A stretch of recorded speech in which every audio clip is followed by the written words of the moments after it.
Well, I have the pleasure to have in our program the Honorable Péter Szijjártó, Minister of Foreign Affairs of Hungary.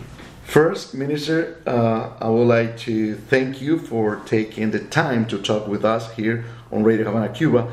As you probably know, we are the international radio station broadcasting in numbers of languages, including Spanish, both on shortwave and streaming audio and internet. And it is an honor to interview you here in our English language transmission heard around the world. Thank you so much for the invitation. I'm so glad to be here. I remind our listeners that last year in 2022, we celebrated the 60 years of uninterrupted diplomatic relations between Cuba and your country, Hungary. And I'd like to begin by asking you about the bilateral relations between our two countries in general. And what do you think are the possibilities of Hungary investing in Cuba?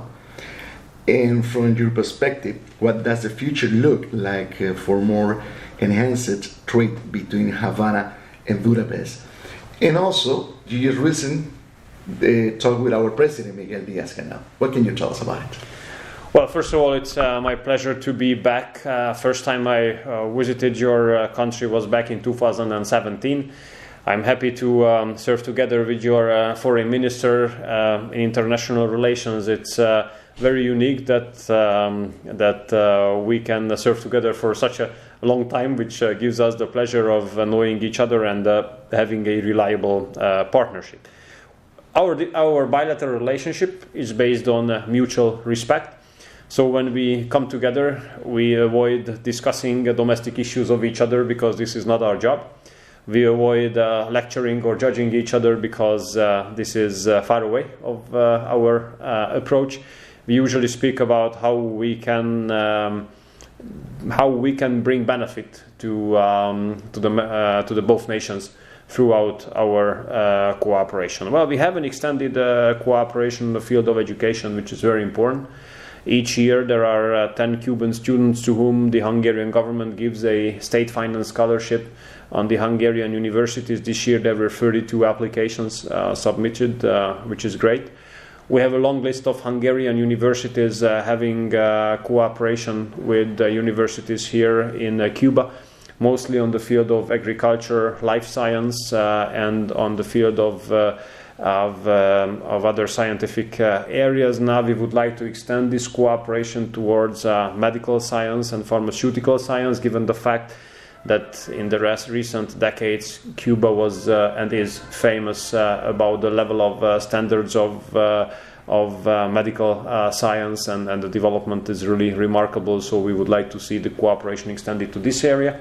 And we also understand that the highly developed Hungarian food processing industry can have a good market here in Cuba when it comes to poultry, when it comes to pork, when it comes to processing of all these meat products. We are looking for the opportunities here.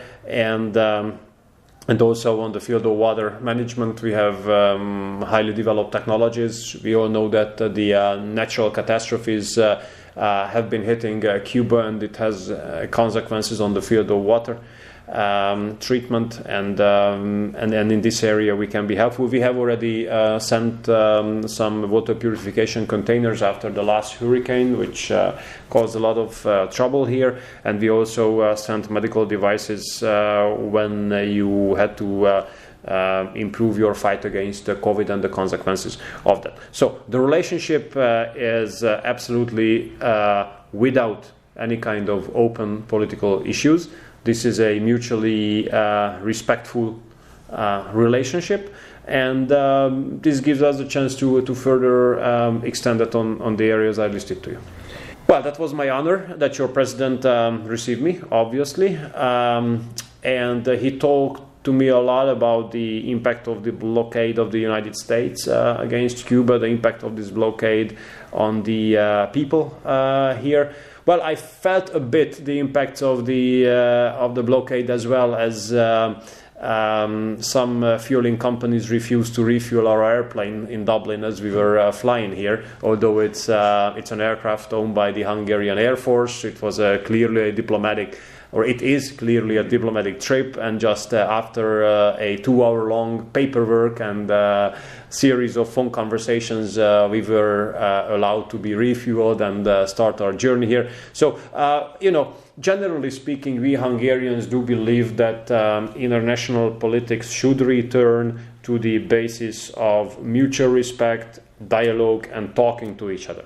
Now what we see is that international politics is mostly based on judging, lecturing, criticizing each other, blockades, sanctions.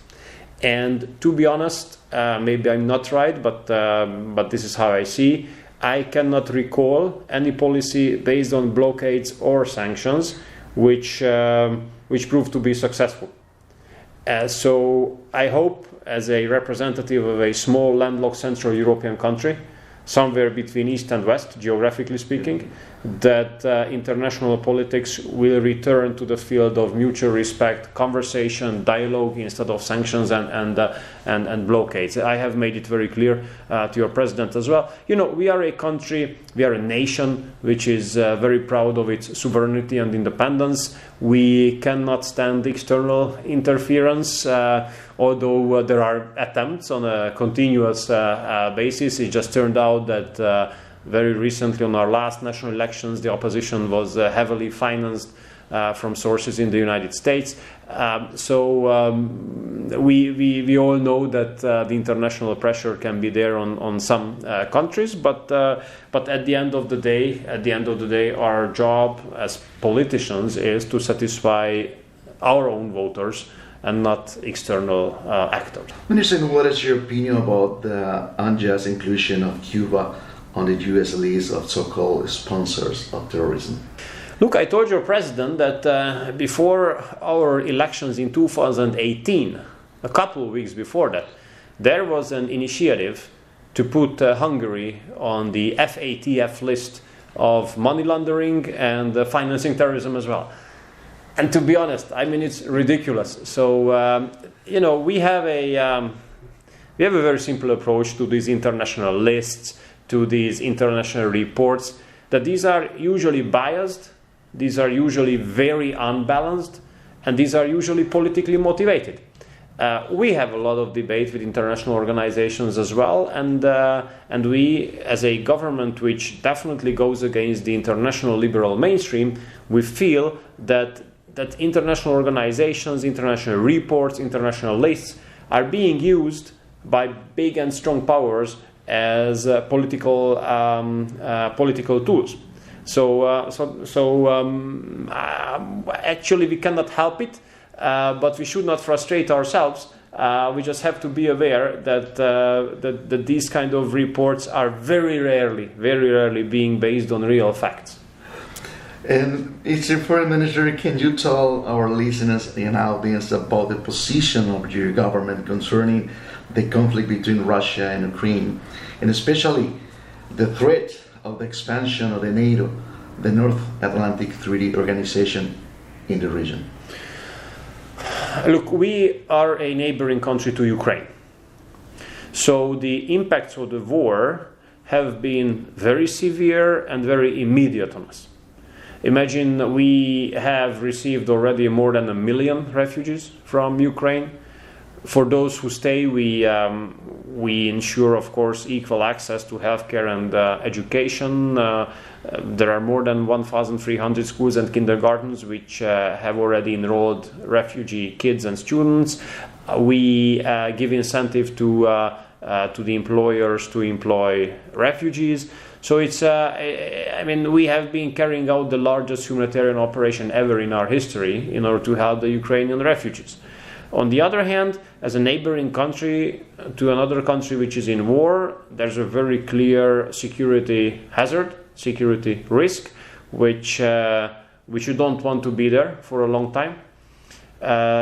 Not to speak about the other impacts on energy prices. Imagine our national energy bill has increased from 7 billion euros to 17 billion euros in 1 year. So this means that there's a 10 billion euros of extra expenditure for nothing, basically, which could have been spent on further supporting the families, further creating new jobs, developing the infrastructure in the country. So it's I mean, the impacts of the war are very negative, very severe, and very immediate.